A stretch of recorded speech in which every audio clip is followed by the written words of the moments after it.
Sejak NU didirikan 1926, NU bergerak membimbing umat. Kiai-kiai pesantren diorganisir untuk bersama-sama mengawal umat Islam agar menuju apa yang diridhai oleh Allah dan Rasulnya. Kiai-kiai NU mengawal umat bergerak melawan paham Wahabi ketika itu yang menuduh kiai-kiai pesantren terkena penyakit TBC, takhayul, bid'ah, dan khurafat. Kiai-kiai kita juga sejak berdirinya mengawal bangsa Indonesia untuk mencapai kemerdekaan Indonesia.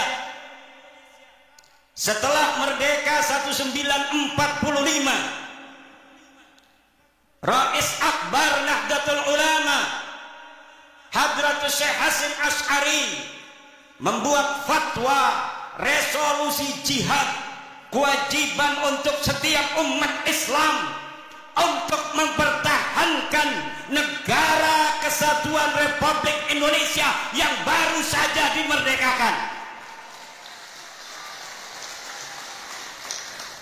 Dari mulai resolusi jihad tanggal 22 Oktober, umat Islam di seluruh Indonesia bertekad karena sudah adanya fatwa ulama bahwa kita wajib mempertahankan negara kesatuan Republik Indonesia ini. Maka tanggal 10 November umat Islam di Jawa Timur bergerak menuju satu titik untuk mengusir tentara sekutu yang waktu itu sudah datang ke Surabaya. Puluhan ribu anak-anak santri turun bersama bangsa Indonesia lainnya di dalam mempertahankan keutuhan negara kesatuan Republik Indonesia.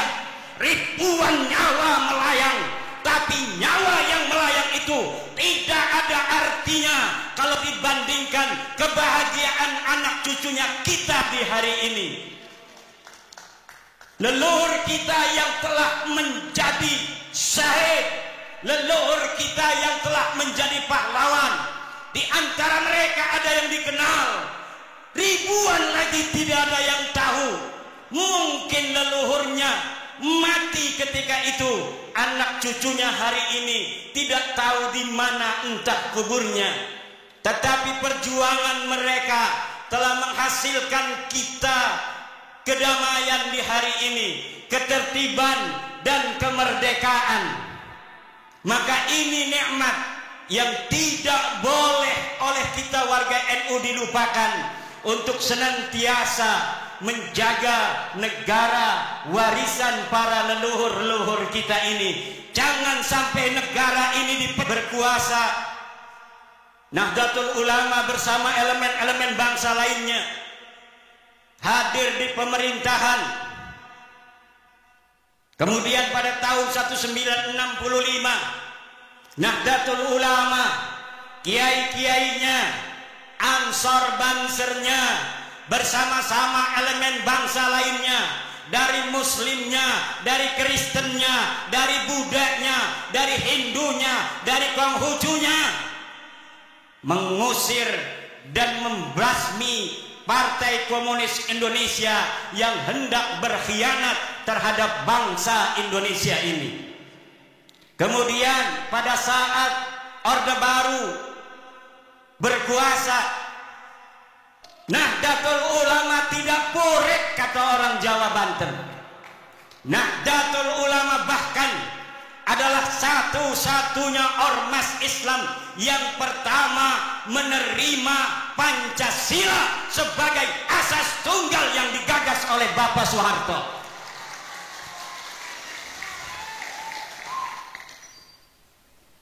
Kalau ormas lain mungkin sudah turun ke jalan, ormas terbesar oleh pemerintah Soeharto ditinggalkan, keberadaan yang besar dinafikan. Tetapi ulama-ulama kita tidak pernah mempunyai catatan pondong pada pemerintah. Ulama-ulama kita tidak pernah ada catatan menggerakkan rakyat untuk melawan pemerintah. Tidak ada. Kesetiaan Nahdlatul Ulama terhadap negara kesatuan Republik ini bersifat final, mutlakon, bila qayyidin, baik qayyidin lazimin maupun qayyidin ghairi lazimin, mutlakon, bahwa negara kesatuan Republik Indonesia ini adalah bagi Nahdlatul Ulama bersifat final.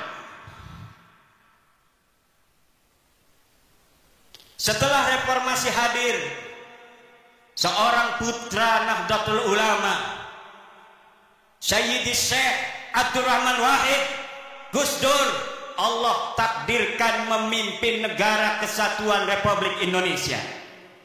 Pada zaman SBY, kemudian gerakan-gerakan radikal muncul di Indonesia. NU bersama warga bangsa lainnya berjuang bagaimana gerakan-gerakan radikal ini bisa diberantas dari Indonesia. Abuya Dimyati berputra Abuya Muhtadi. Abuya Muhtadi berfatwa bahwa gerakan-gerakan radikal semacam HTI, FPI harus dihilangkan dari Indonesia.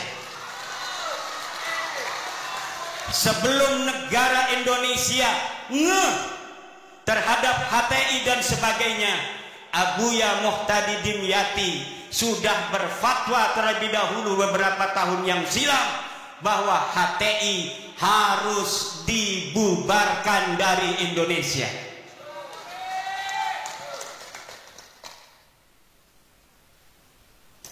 Kemudian hari ini Nahdlatul Ulama bersama warga bangsa lainnya tetap setia mempertahankan Indonesia, apalagi setelah putra terbaik Nahdlatul Ulama Kiai Haji Ma'ruf Amin bersama sama Presiden Joko Widodo memimpin negeri ini adalah beban yang lebih berat bagi warga Nahdlatul Ulama yang harus menunjukkan ketika guru kita bersama ada di puncak pimpinan, bagaimana kita warga Nahdlatul Ulama harus menjaga ketertiban, kedamaian di seluruh pelosok negeri Nusantara ini, saudara.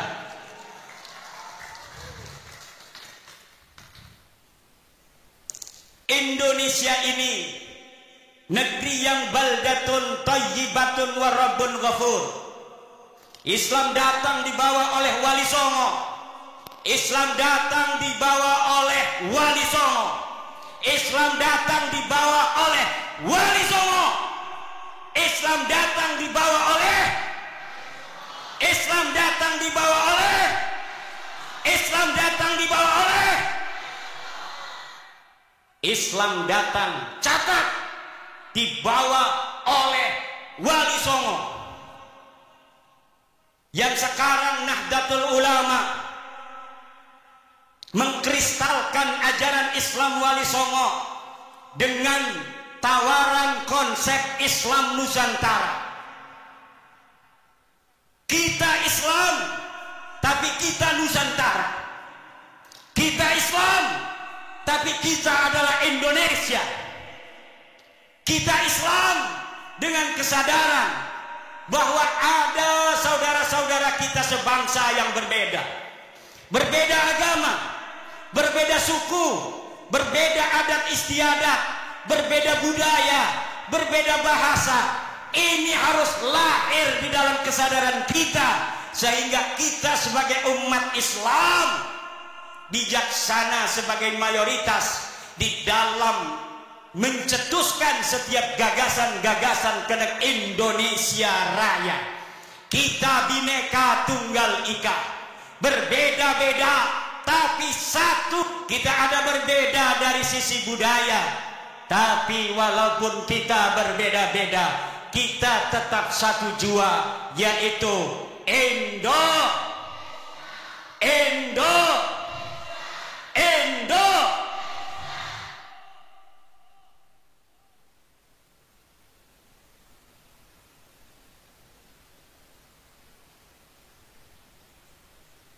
Para pendahulu kita mengatakan bahwa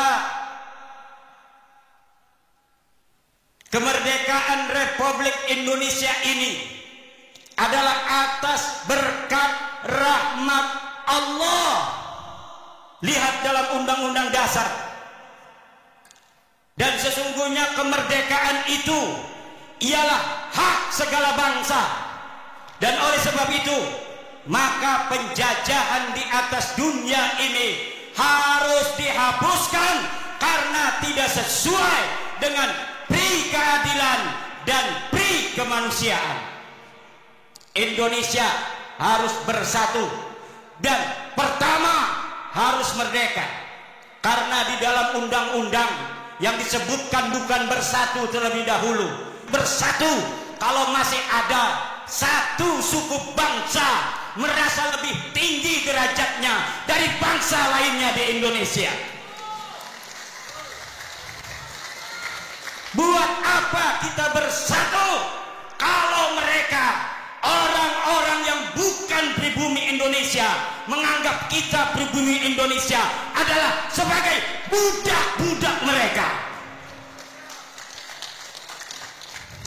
Wahai pemuda-pemuda Garut, hai pemuda-pemudi Jawa Barat, hai pemuda-pemudi Pajajaran, hai putra-putri Siliwangi, hai putra-putri Aceh, hai putra-putri Sumatera, hai putra-putri Kalimantan, hai putra-putri Sulawesi, hai putra-putri Maluku, hai putra-putri Papua, hai putra-putri Nusa Tenggara, hai putra-putri Bali, hai putra-putri Madura, hai putra-putri Tanah Jawa.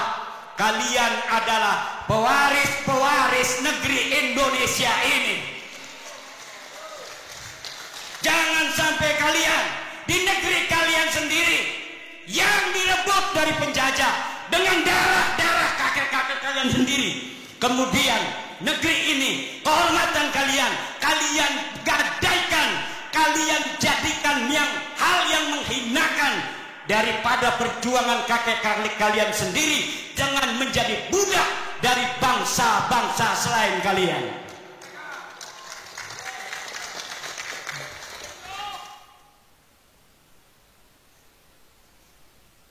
Tidak boleh dalam negara yang disebut Negara Kesatuan Republik Indonesia ini orang Jawa Barat merasa lebih baik daripada orang Jawa Timur. Tidak boleh. Kita adalah sama. La fadla li Jawa Barat ala Jawa Timur, wala li Jawa Timur ala Jawa Barat. Kullukum min Adam wa Adam min turab. Semua kalian adalah ada darahnya turunan Nabi, yaitu Nabi Adam, dan Adam berasal daripada tanah. Maka kalian dengan yang lainnya adalah sederajat. Yang membedakan kalian dengan yang lainnya hanyalah ilmu pengetahuan kalian. Yang membuat kalian mulia adalah takwa kalian, bukan nasab dan darah kalian.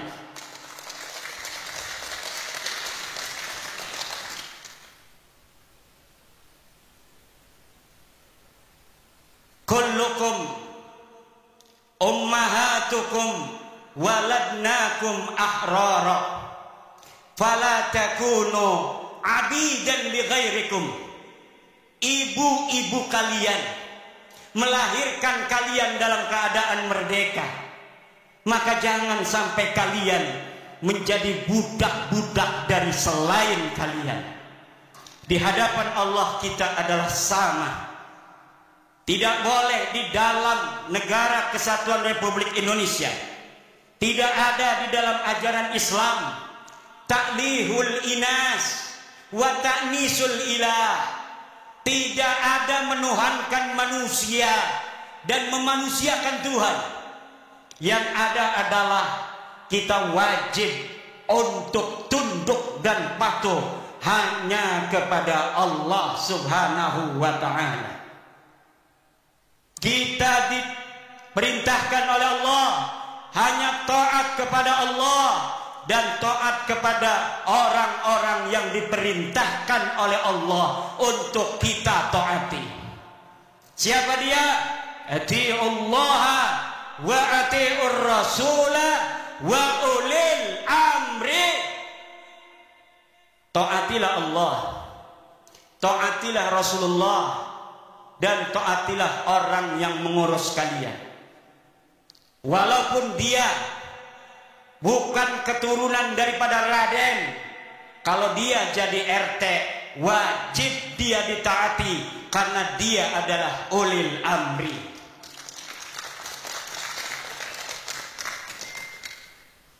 Walaupun dia turunan Nabi Nuh, turunan Nabi Ibrahim, kalau dia tidak jadi apapun dalam kehidupan, tidak ngurus urusan kalian, tidak ada kewajiban kalian untuk mentaatinya. Tidak ada. Tapi walaupun abdun habasyun, hamba yang hitam legam, kalau dia memegang urusanmu, dia menjadi ketua RT, ketua RW, dia menjadi lurah, dia menjadi camat, dia menjadi bupati, dia menjadi gubernur, dia menjadi presiden, dia menjadi ketua organisasi, maka dalam lingkup urusan-urusan yang menjadi tanggung jawabnya, kita sebagai rakyatnya, kita sebagai anggotanya wajib untuk mentaati mereka. Tidak ada di dalam ajaran Islam orang harus dimuliakan hanya berdasarkan darah dan nasabnya. Tidak ada. Ada orang-orang yang memperkosa, saudara, memperkosa hadis-hadis Rasulullah tentang ahli bait. Kemudian hadis-hadis tentang ahli bait itu dibawa maknanya untuk diri mereka. Kemudian dengan itu mereka doktrin umat, mereka doktrin jamaah untuk buta hati mereka, hanya melihat cinta dari mereka, tidak melihat cinta dan ajaran selain mereka, sehingga cinta dan ajaran selain mereka dimunafikan. Ini adalah penjajahan pikiran, penjajahan rohani